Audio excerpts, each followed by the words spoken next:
12കാരി പാമ്പാക്കുട ലീല, പിന്നെ KPSC ലീലയായി, ഇന്നത്തെ KPSC ലീലയായി, ഇതെല്ലാം ഇതിൽ കാണാൻ പറ്റുമോ നമുക്ക്? ഒരുവിധം എല്ലാം കാണാൻ പറ്റുമോ അതിൻ്റെ അകത്ത്. എനിക്കങ്ങനെ ഒരു അവസരം തന്നത്, രണ്ടാമതൊരു അവസരം തന്നത് ജയരാജാണ്. അപ്പം അദ്ദേഹത്തെ ഞാൻ എന്നും ഓർമ്മിക്കുകയാണ്. ഓർമ്മിക്കാതിരിക്കാൻ വയ്യ. ഇന്ന് ഞാൻ ഇത്രയും നിങ്ങളുടെ മുമ്പിൽ ഇരിക്കുന്നതിൻ്റെ ഒരു കാരണക്കാരൻ ജയരാജ സാർ തന്നെയാണ്. അപ്പം മുഴുവൻ ഉത്തരവാദിത്വം എൻ്റെ തലയിലായി. അപ്പോൾ പിന്നെ ഇതൊന്നും ഓർക്കാൻ സമയം കിട്ടില്ല. പിന്നെ ഭർത്താവും മരിച്ചു കഴിഞ്ഞ്, ഭർത്താവിനും ഇഷ്ടമല്ലായിരുന്നു ഞാനൊന്നിനും പോകുന്നത്. അപ്പോൾ അങ്ങനെ അവരഭിനയിച്ചു, അവർക്ക് ഉർവശി അവാർഡ് കിട്ടി, നല്ലൊരു നടിക്കുള്ള അവാർഡൊക്കെ കിട്ടിയപ്പോൾ എനിക്ക് സത്യം പറഞ്ഞ വേദന തോന്നി. എനിക്ക് പല കത്തുകളും വന്നതിൽ ഉണ്ടായിരുന്നു, ലീലയായിരുന്നു നന്നായിട്ട് അഭിനയിച്ചിരുന്നത് നാടകത്തിൽ, ശാരദയേക്കാൾ നന്നായത് ലീലയാണ്. അദ്ദേഹത്തെ കാണാൻ ചെന്നപ്പോഴേ അദ്ദേഹം പറഞ്ഞു, എൻ്റെ 60 വർഷം മുമ്പുള്ള കാമുകിയാണ് വരുന്നതെന്ന്. നാത്തിച്ചേടത്തി അവർ സ്ക്രീനിൽ അഭിനയിക്കുന്നു, ഞാൻ ഡബ്ബിങ്ങിൽ അഭിനയിക്കുന്നു. അതാണ് വ്യത്യാസം. എനിക്കങ്ങനെ ചെയ്യാൻ അറിയുള്ളൂ. നമ്മൾ അഭിനയിച്ചുകൊണ്ട് പറയുമ്പോഴായിരിക്കും നമുക്ക് ആ കഥാപാത്രത്തിന് പൂർണ്ണത കൊടുക്കാൻ പറ്റുള്ളൂ.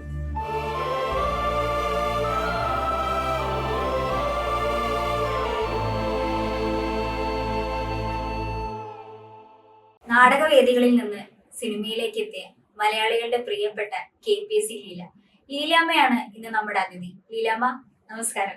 നമസ്കാരം. ഇങ്ങനെ പോകുന്ന ജീവിതമൊക്കെ സുഖമായിട്ട് പോകുന്നു. ഈ നാടകം സിനിമ വേദിയിലേക്ക് വരുമ്പോൾ ലീലാമ്മ ഗുരുവായിട്ട് കണക്കാക്കുന്ന ഒരാൾ അതാരായിരിക്കും? തീർച്ചയായും എനിക്ക് എന്നും എൻ്റെ ഗുരുവായിട്ട് മനസ്സിലുള്ളത്, ഞാൻ ഇന്നും പ്രാർത്ഥിക്കുന്ന ഒരാളാണ് MR രാജരത്നം പിള്ള. അദ്ദേഹം എന്നെ അതുപോലെ അഭ്യസിപ്പിച്ചത് കൊണ്ടാണ് എനിക്ക് തീർച്ചയായിട്ടും ഞാൻ അങ്ങനെ തന്നെ വിശ്വസിക്കുന്നു, ഇത്രയെങ്കിലുമൊക്കെ ചെയ്യാൻ അഭിനയിക്കാനും ഒക്കെ ഉള്ള കഴിവുണ്ടായതെന്ന്.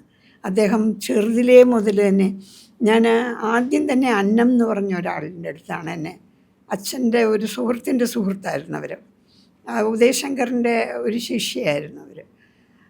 അപ്പോൾ അവരുടെ അടുത്ത് ഡാൻസ്, അവിടെ ബാലയാണ് നടത്തുന്നത്, ഡാൻസല്ല.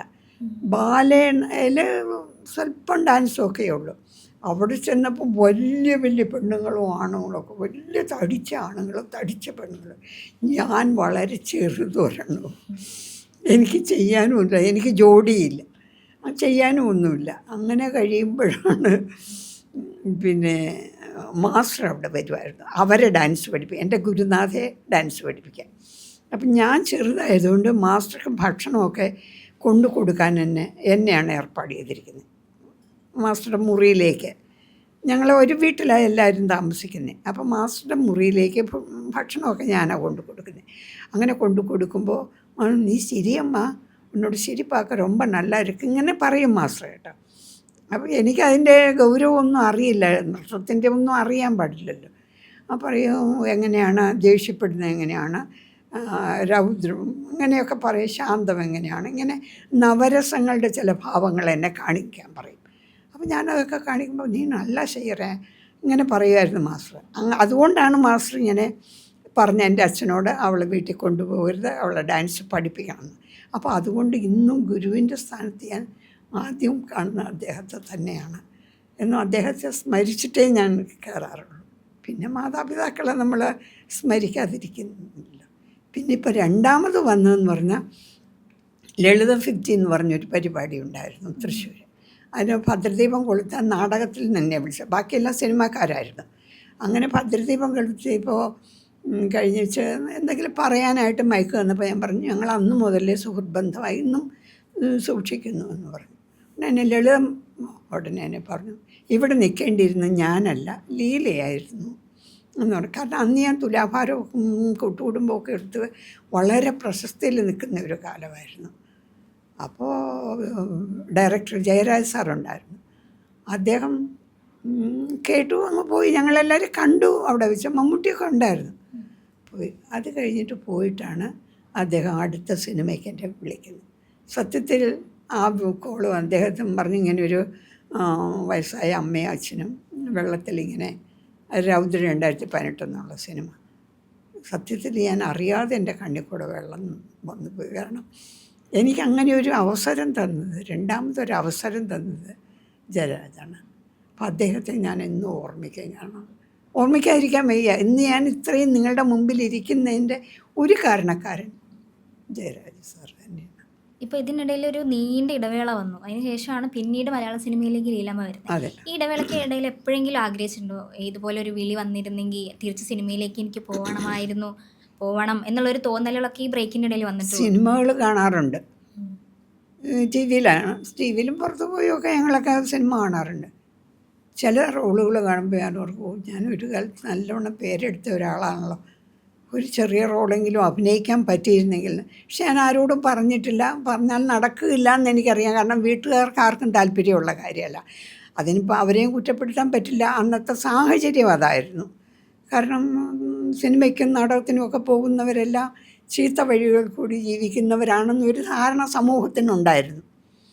അതുകൊണ്ട് എനിക്കത് അഭിപ്രായം പോലും ആരോടും പറയാനുള്ള സാധ്യത ഉണ്ടായിരുന്നില്ല. പിന്നെ കല്യാണം കഴിഞ്ഞു, കുട്ടികളായി, പിന്നെ അവരെ നോക്കുന്ന ഉത്തരവാദിത്വമായി, ഭർത്താവ് ഗൾഫിൽ പോയി, അപ്പോൾ മുഴുവൻ ഉത്തരവാദിത്വം എൻ്റെ തലയിലായി. അപ്പോൾ പിന്നെ ഇതൊന്നും ഓർക്കാൻ സമയം കിട്ടില്ല. പിന്നെ ഭർത്താവ് മരിച്ചു കഴിഞ്ഞ്, ഭർത്താവിനും ഇഷ്ടമല്ലായിരുന്നു ഞാനൊന്നിനും പോകുന്നത്.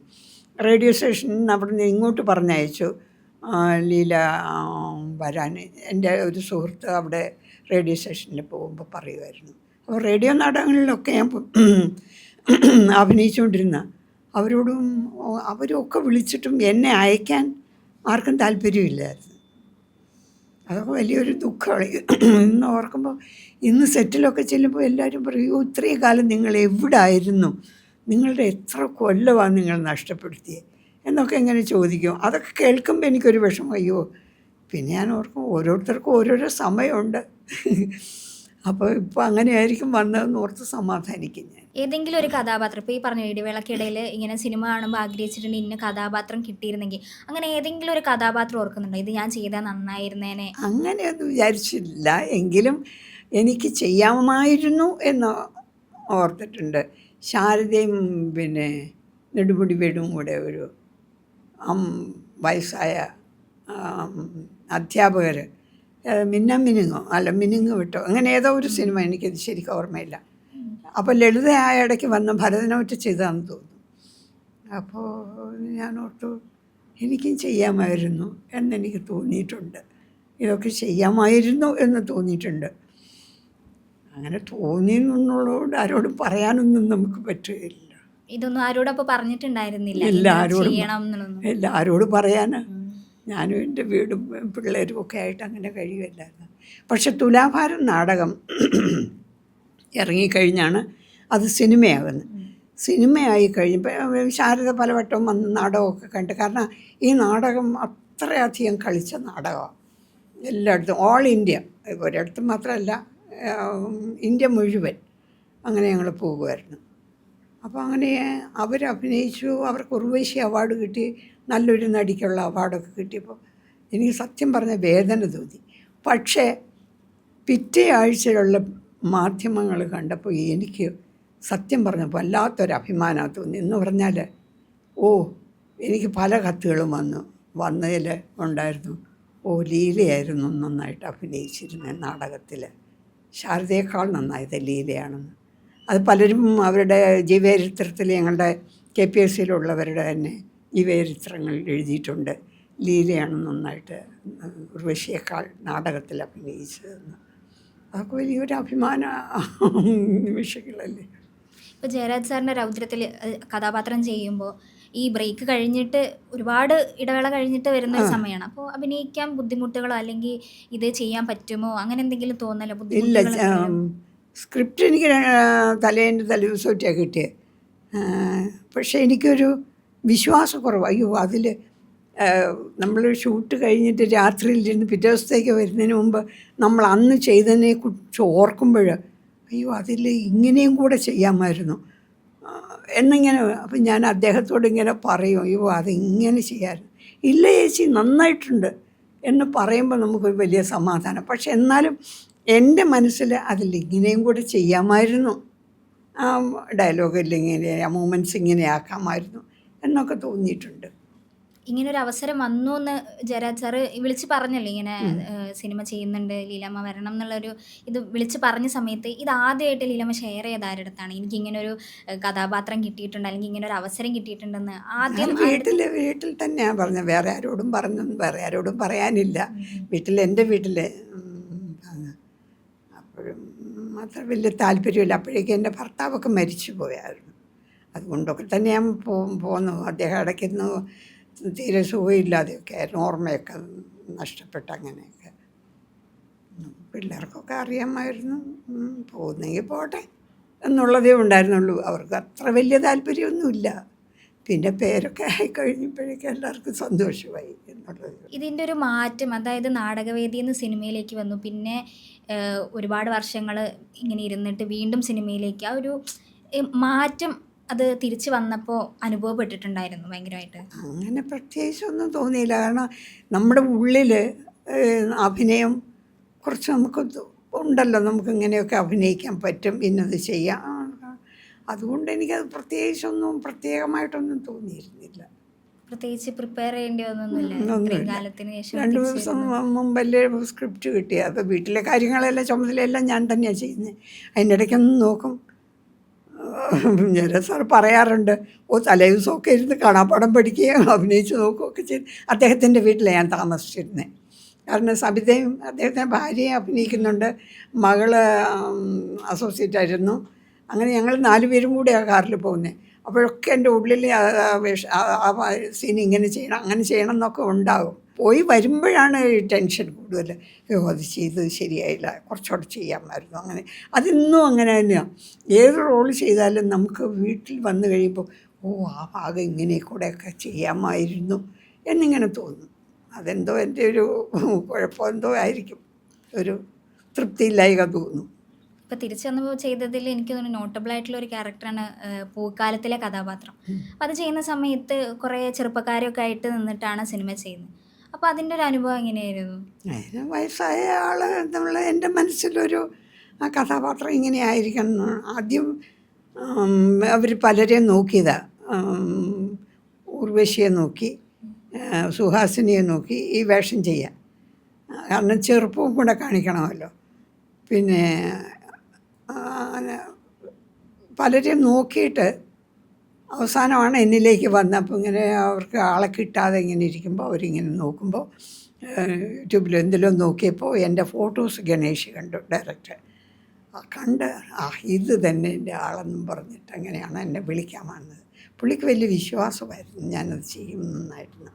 പക്ഷെ ചെയ്ത് കഴിയുമ്പോൾ ഓരോ സീനും കഴിയുമ്പോൾ പറയും, ഞാൻ ആ സീൻ എങ്ങനെ എടുക്കണം എന്ന് ഓർത്തിട്ടില്ല, ചേച്ചി അത് പുഷ്പം പോലെ ചെയ്തു തന്നല്ലോ എന്ന് പറയും. അത് കേൾക്കുമ്പോൾ എന്തൊരു സന്തോഷമാണ് നമുക്ക്. ആദ്യമായിട്ട് കിട്ടിയ അപ്രിസിയേഷൻ ഓർക്കുന്നുണ്ടോ? അഭിനന്ദനം നാടകത്തിലോ അല്ലെങ്കിൽ സിനിമയിലോ ആദ്യമായിട്ട് കിട്ടിയത്? ഒത്തിരി ക്ഷണിക്കപ്പെട്ട അതിഥികളാണ് ഉണ്ടായിരുന്നു. പ്രഗത്ഭരും പ്രശസ്തരുമായ വലിയ വിമർശകരൊക്കെ വരുമായിരുന്നു നാടകം കാണാൻ. KPSC നാടകമല്ലേ, ഉദ്ഘാടന ദിവസം തുലാഭാരം നാടകം കഴിഞ്ഞ് പെട്ടെന്ന് ആരും ഗ്രീൻ റൂമിലേക്ക് നമ്മുടെ പെർമിഷൻ ഇല്ലാണ്ട് കയറി വരില്ല.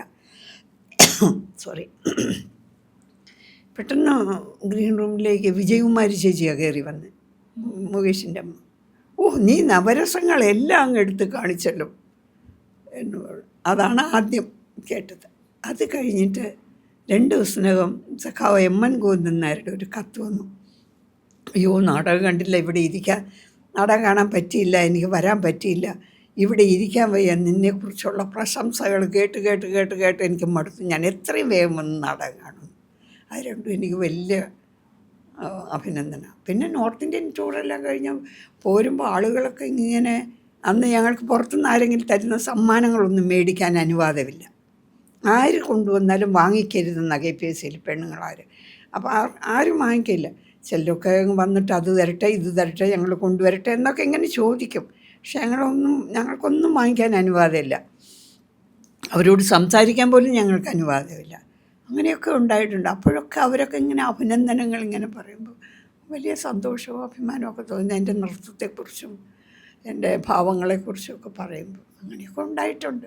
ഇപ്പോൾ സിനിമകൾ പുതിയത് ഒരുപാട് ചെയ്തു സിനിമകൾ. അപ്പോൾ ഇതിലൊക്കെ പുതിയ ആൾക്കാരുടെ കൂടെ, പുതിയ തലമുറയുടെ കൂടെ അഭിനയിക്കുമ്പോൾ പഴയ ആൾക്കാരെ ആരെങ്കിലും മിസ് ചെയ്യുകയോ അല്ലെങ്കിൽ അവരും കൂടി ഉണ്ടായിരുന്നെങ്കിൽ നന്നായേനെ അല്ലെങ്കിൽ അങ്ങനെ എന്തെങ്കിലും തോന്നിയിട്ടുണ്ടോ പുതിയ ആൾക്കാരുടെ കൂടെ അഭിനയിക്കുമ്പോൾ? അങ്ങനെയൊന്നുമില്ല. പിന്നെ സത്യനൊക്കെ എൻ്റെ നാടകമൊക്കെ കാണുമ്പോൾ ഒത്തിരി പ്രശംസകൾ വന്നിട്ടുണ്ട്. സത്യൻ അതിൻ്റെ ഒരു ഉദാഹരണം, മദ്രാസിൽ നാടകം കഴിക്കുമ്പോൾ സത്യൻ നാടകം കാണാൻ ഫ്രണ്ട് റോയിലിരിക്കുന്ന ഏറ്റവും ഫ്രണ്ടിലെ, കാരണം ഞാൻ പറഞ്ഞില്ലേ ആദ്യം പറഞ്ഞതുപോലെ തന്നെ KPSCയുടെ നാടകങ്ങളിലെ ആളുകൾ തിങ്ങി നിറഞ്ഞായിരിക്കുന്നത്. അപ്പോൾ ഫ്രണ്ടിലൊരു കുറച്ച് സ്ഥലം വിട്ടിട്ടാണ് സീറ്റുകൾ ഇട്ടിരിക്കുന്നത്. പക്ഷേ ആളുകൾ കൂടുതൽ വരുമ്പോൾ എന്ത് ചെയ്യും, പിന്നെയും കസേരുന്നു. അങ്ങനെ സത്യനൊക്കെ വരുമ്പോഴേക്ക് ഫ്രണ്ടിൽ അവർക്കിരിക്കാം. അപ്പോൾ രണ്ടാമത്തെ സീന് കഴിഞ്ഞ് ഇങ്ങനെ അതൊരു പ്രത്യേക ഭാവത്തിൽ ഇങ്ങനെ അഭിനയിച്ച് നിൽക്കുന്ന ഒരു ഭാവത്തിൽ നിൽക്കുമ്പോഴാണ് കർട്ടൻ ഇങ്ങ് വീഴുക. കർട്ടൻ വീണ് തുടങ്ങുമ്പോഴേക്ക് ആളുകൾ കൈയടിക്കാൻ തുടങ്ങും. ആ സീൻ കണ്ടിട്ട് കൈയടിക്കാൻ. അപ്പോൾ കർട്ടൻ നമ്മുടെ ഇവിടം വരെ ആകുമ്പോഴേക്കും നമ്മൾ വെറുതെ ഇങ്ങനെ നമ്മൾ നോക്കും, ഓഡിയൻസിനെ നോക്കും. അപ്പോൾ സത്യനുടനെ തന്നെ പറയും, ഇങ്ങനെ കാണിക്കും കേട്ടോ, നന്നായിരുന്നു. പിന്നെ അകത്തേക്കൊക്കെ വരുമ്പോൾ കൈ അടിച്ചുകൊണ്ടാണ് വരും. ഓ ഇല്ല എന്ത് നല്ലവണ്ണം പകർന്നാടിയെന്നൊക്കെ പറഞ്ഞിട്ടൊക്കെ. അതൊക്കെ എന്ന് പറഞ്ഞാൽ സത്യനെപ്പോഴുള്ള ഒരു പ്രശസ്തനായ ഒരു കലാകാരൻ എന്നെയൊക്കെ അഭിനന്ദിക്കുക എന്ന് പറയുന്ന ഒരു വലിയ സന്തോഷമല്ലേ. അങ്ങനെയൊക്കെ ഒത്തിരി അനുഭവങ്ങളുണ്ട്. മധുസാറിന്റെ കൂടെയൊക്കെ സിനിമകൾ ചെയ്തിട്ടുണ്ട്. ഉണ്ട്. അതിലേതെങ്കിലും അനുഭവം മധുസാറിന്റെ കൂടെ? മധു സാറിൻ്റെ കൂടെ അഭിനയിച്ചിട്ടുണ്ട്. അത്ര വലിയ ഒത്തിരി സീനില്ല. ഞങ്ങൾ കാമുകന്മാരായിട്ട് അഭിനയിക്കുന്നത്. അപ്പോൾ ഈ അടുത്ത അദ്ദേഹത്തിൻ്റെ 2 കൊല്ലം മുമ്പ് അദ്ദേഹത്തെക്കുറിച്ചൊരു ബുക്ക് ഇറങ്ങിയിരുന്നു. അപ്പോൾ അതിലേക്ക് എൻ്റെ ഫോട്ടോസ് സിനിമയിലേ ഒന്നുമില്ലായിരുന്നു. അപ്പോൾ ആളെ വിളിച്ചിട്ട് ഞങ്ങൾ ഫോട്ടോ എടുക്കാൻ അവിടെ ചെന്ന് അദ്ദേഹത്തെ കാണാൻ ചെന്നപ്പോഴേ അദ്ദേഹം പറഞ്ഞു, ഓ എൻ്റെ 60 വർഷം മുമ്പുള്ള കാമുകിയാണ് വരുന്നതെന്ന്. അങ്ങനെയൊക്കെ പറയും. അദ്ദേഹമൊക്കെ ഇവരൊക്കെ എന്ത് നല്ല പെരുമാറ്റവും സ്നേഹവും ഒക്കെയാണ് ആ കലാകാരന്മാരോടുള്ള ആ ഒരു പ്രത്യേകത. എൻ്റെ എല്ലാ നാടകങ്ങളും കണ്ടിട്ടുണ്ടെന്ന്. ഇപ്പോൾ ഉള്ള ലൊക്കേഷനുകളിൽ പോകുമ്പോൾ ലൊക്കേഷനുകളിലുള്ള മാറ്റങ്ങൾ അത് ശരിക്കും ഫീൽ അന്നൊക്കെ എന്ന് പറഞ്ഞാൽ ലൊക്കേഷനിൽ പോകുമ്പോൾ എല്ലാവരും ഒരുമിച്ചിരിക്കുന്നു, വല്ല തണൽ മരത്തിൻ്റെ ചോട്ടിലെല്ലാം ഇരുന്നു, എന്തെങ്കിലും വിരിച്ച് കിടക്കുന്നു, എല്ലാവരും വർത്തമാനം പറയുന്നു, ഒരുമിച്ചിരുന്ന് ആഹാരം കഴിക്കുന്നു. ഇപ്പോൾ അല്ല, കാരവൻ വന്നതിന് ശേഷം എല്ലാവരും അവരവരുടെ മുറിയിൽ അങ്ങോട്ട് പോകുന്നു. അങ്ങനെയുള്ള ഒരു കൂട്ടായ്മ കുറവ് പോലെ. ഞാനൊക്കെ നാടകത്തിൽ എന്ന് പറയുമ്പോൾ എല്ലാവരുമായിട്ട് അങ്ങനെ ഇടപഴകിയല്ലേ ഞങ്ങളൊക്കെ ശീലം. ഒരു വാനിൽ ഇത്രയും പേര് എല്ലാ കലാകാരന്മാരും ഒരു വാനിൽ യാത്ര ചെയ്യുകയാണ്. ഒരു കുടുംബം പോലെയാണ് ഞങ്ങൾ കഴിയുന്നത്. അതുപോലായിരുന്നു പണ്ടൊക്കെ സിനിമയിൽ. ഇപ്പോഴെന്ന് പറയുമ്പോൾ എല്ലാവരും അവരവരുടെ റോൾ കഴിഞ്ഞു അവരവർ വേറെ പോയിരിക്കുന്നു, വേറെ ഭക്ഷണം കൊടുക്കുന്നു, അങ്ങനെയൊക്കെ കണ്ടു. അങ്ങനെയൊക്കെ ഉള്ളൊരു മാറ്റമുണ്ട്. പിന്നെ ടെക്നിക്കലായിട്ടൊക്കെ ഒത്തിരി മാറ്റങ്ങളൊക്കെ വന്നുപോയി. ഇപ്പോൾ ഈ രൗദ്രത്തിലും പൂക്കാലത്തിലും ഒന്നും ചെയ്യാത്ത തരത്തിലുള്ള കഥാപാത്രങ്ങളാണ് ഈ അടുത്ത് ഭൂതായനം എന്ന് പറഞ്ഞൊരു ഷോർട്ട് ഫിലിമിൽ ചെയ്തത്. അപ്പോൾ അങ്ങനെ ഒരു ക്യാരക്ടർ കേട്ട് കഴിഞ്ഞപ്പോൾ ഇത് ചെയ്യാം എന്ന് തോന്നാനുണ്ടായൊരു കാരണം, അല്ലെങ്കിൽ ഇത് ചെയ്താൽ നന്നായിരിക്കും തോന്നാനുള്ളൊരു? അങ്ങനെയൊന്നും തോന്നിയിട്ടല്ല. കഥാപാത്രം കേട്ടപ്പോൾ എനിക്ക് കഴിയുന്നത് പോലെ എൻ്റെ ഗുരുക്കന്മാരെയൊക്കെ ഓർമ്മിച്ചുകൊണ്ട് അങ്ങ് ചെയ്യുന്നു. അതങ്ങ് ശരിയാകും, അവർക്കങ്ങ് തൃപ്തിയാകും.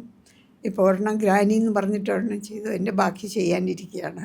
C5 ഒരു വെബ് സീരീസ് ചെയ്യാൻ പോകുന്നു. അപ്പോൾ അവർക്കൊക്കെ അവരുടെയും കൂടെ എൻ്റെയും കൂടെ ആ കൂട്ടായ ഒരു സഹകരണത്തോടു കൂടിയല്ലേ നമ്മൾ അഭിനയിക്കുന്നത്.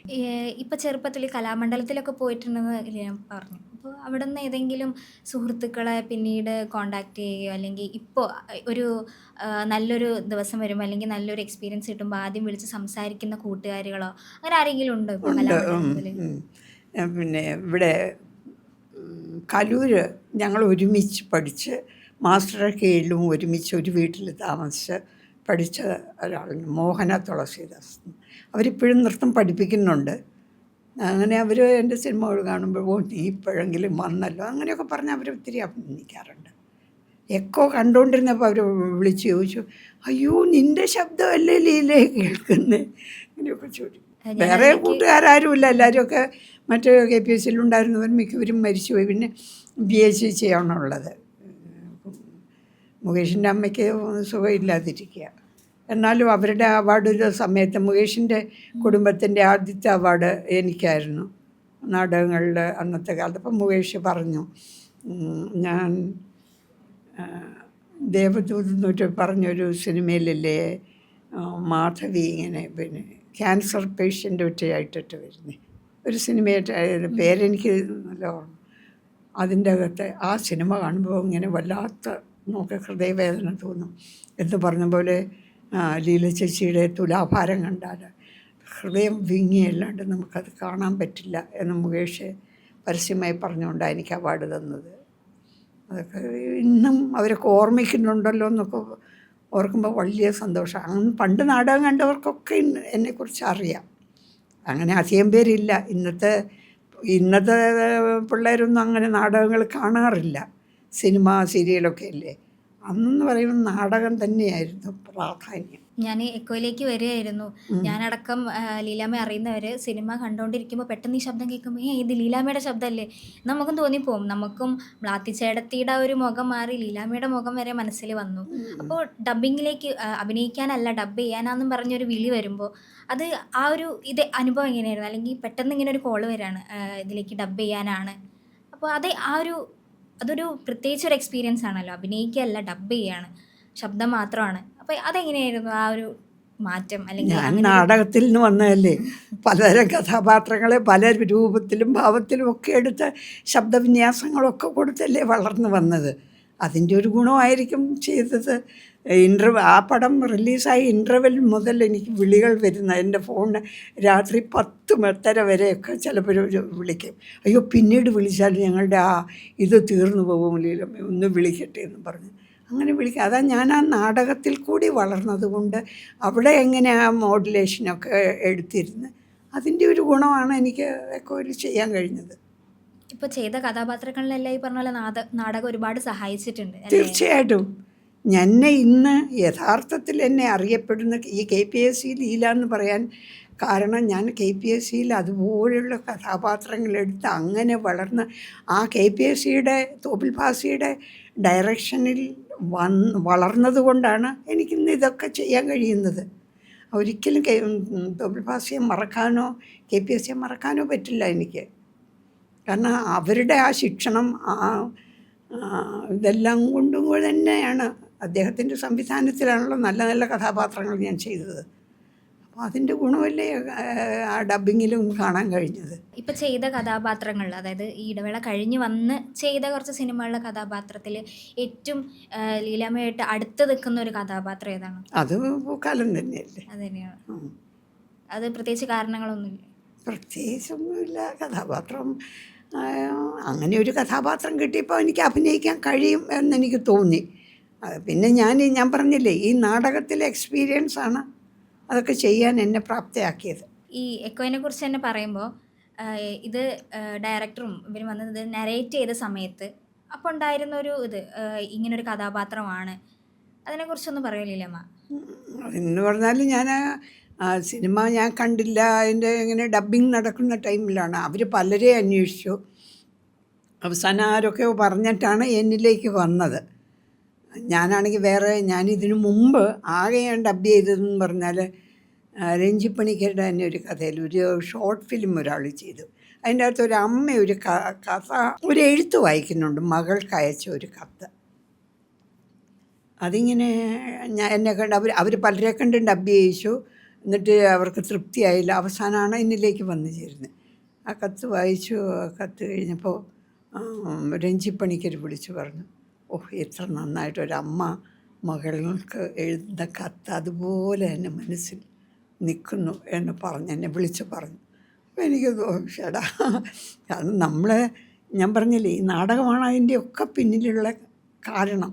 അതിൽ അഭിനയിച്ചു, അതിൽ ഡയലോഗ്സ് പറഞ്ഞു, അങ്ങനെ വളർന്നുകൊണ്ട് അതെനിക്ക് നന്നായിട്ട് ചെയ്യാൻ കഴിഞ്ഞു. എന്ന് പറഞ്ഞ പോലെ എക്കോയിൽ വിളിച്ചപ്പോൾ എനിക്ക് പ്രത്യേകിച്ച് ഒന്നും തോന്നിയില്ല.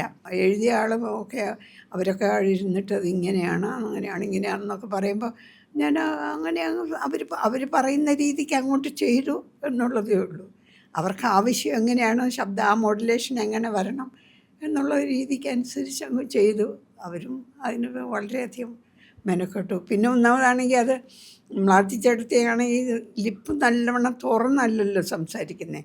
നമ്മൾ മലയാളികൾ സംസാരിക്കുമ്പോൾ കുറച്ചുകൂടെ വ്യക്തമായിട്ട് മലയാളം അവർ പറയുന്നത് പോലും നമുക്ക് ശരിക്കാകുന്നില്ല. പിന്നെ എൻ്റെ സ്ക്രിപ്റ്റ് കണ്ടുകൊണ്ട് ഞാനങ്ങ് ചെയ്തു. അതങ്ങ് ഒത്തിരി പേരെന്നെ പ്രശംസിച്ചു.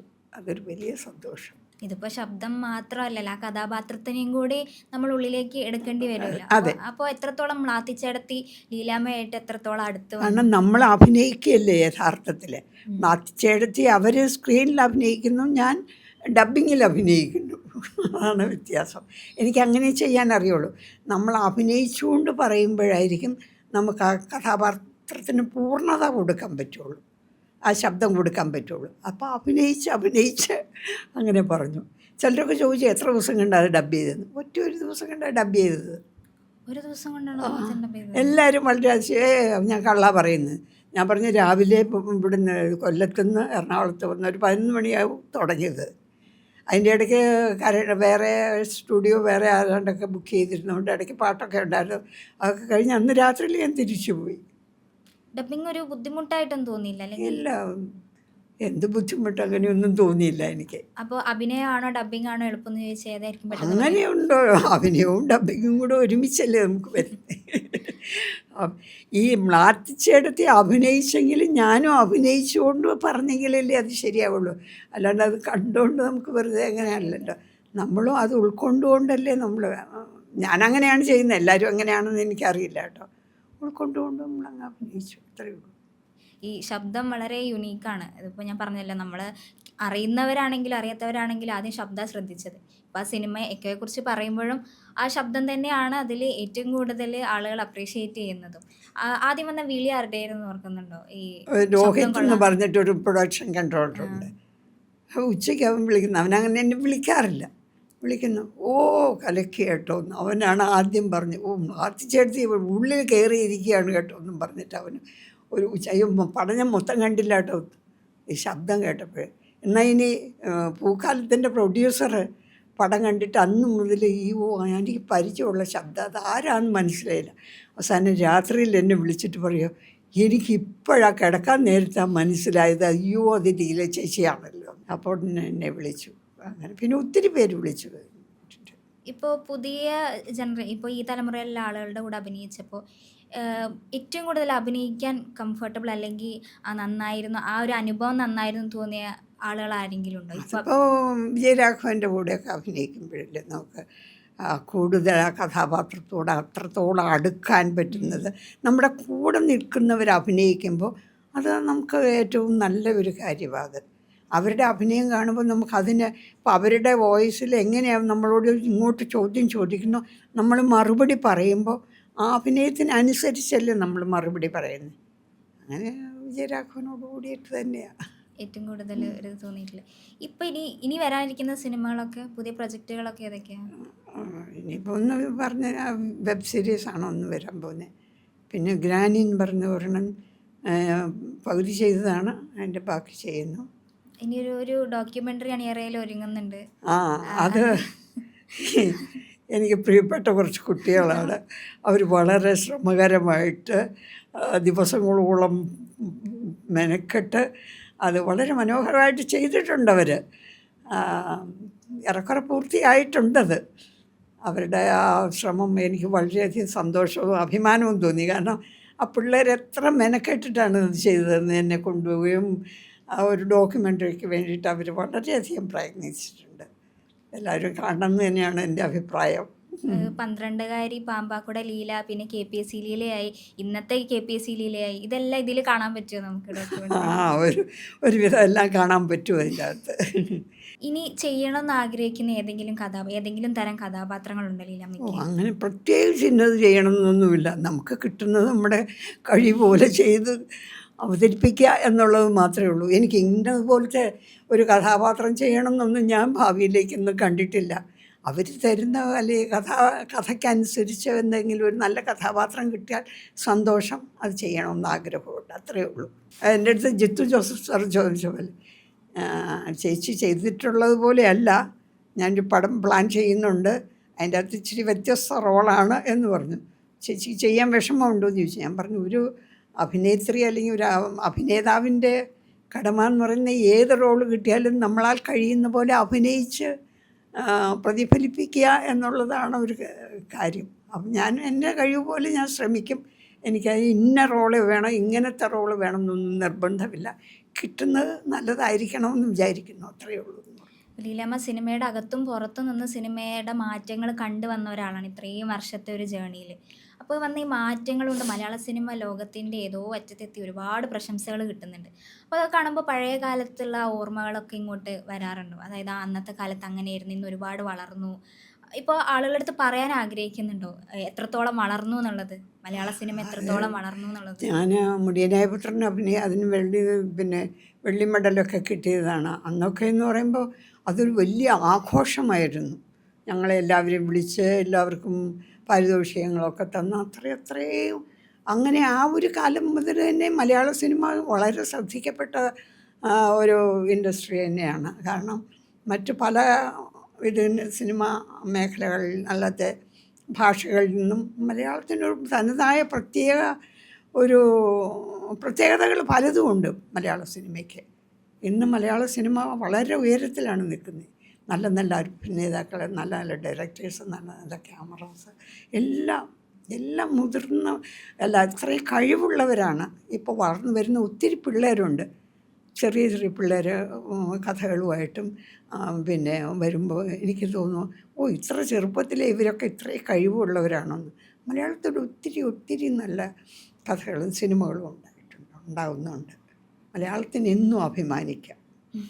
ഞാനടക്കം ഒരുപാട് പേര് സിനിമയെ സ്നേഹിക്കുന്ന ആളുകളാണ്. അപ്പോൾ ലീലാമ്മയെ പോലെ ഇത്രയും വർഷത്തെ ഒരു ഇത് വന്ന ഒരാൾ എന്തായിരിക്കും പുതിയ തലമുറയിൽ സിനിമയെ ഇഷ്ടപ്പെടുന്നവർ അല്ലെങ്കിൽ സിനിമയിലേക്ക് വരാൻ ആഗ്രഹിക്കുന്നവർക്ക് അവരോട് പറയാൻ ആഗ്രഹിക്കുന്ന കാര്യം എന്തായിരിക്കും സിനിമയ്ക്ക് വേണ്ടിയിട്ട്?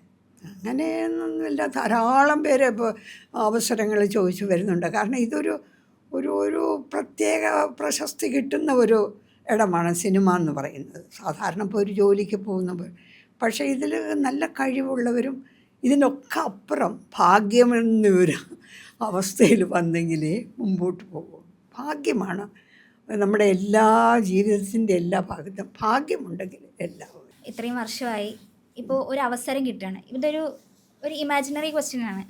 അതായത് ലീലാമ്മ ഇപ്പോൾ ആ പഴയ ലീലയെ കാണുകയാണ്. ഒരു 12 വയസ്സുകാരി ലീലയെ വഴിയിൽ വെച്ച് കാണുകയാണ്. ഇപ്പോഴത്തെ ഈ KPSC ലീല ഈ 12 വയസ്സുകാരി ലീലയെ വഴിയിൽ വെച്ച് കാണുകയാണെന്ന് വിചാരിക്കുക. എന്തായിരിക്കും നിങ്ങൾ തമ്മിൽ ആദ്യം സംസാരിക്കുക, അല്ലെങ്കിൽ എന്തായിരിക്കും നിങ്ങൾ ആദ്യം പറയുക?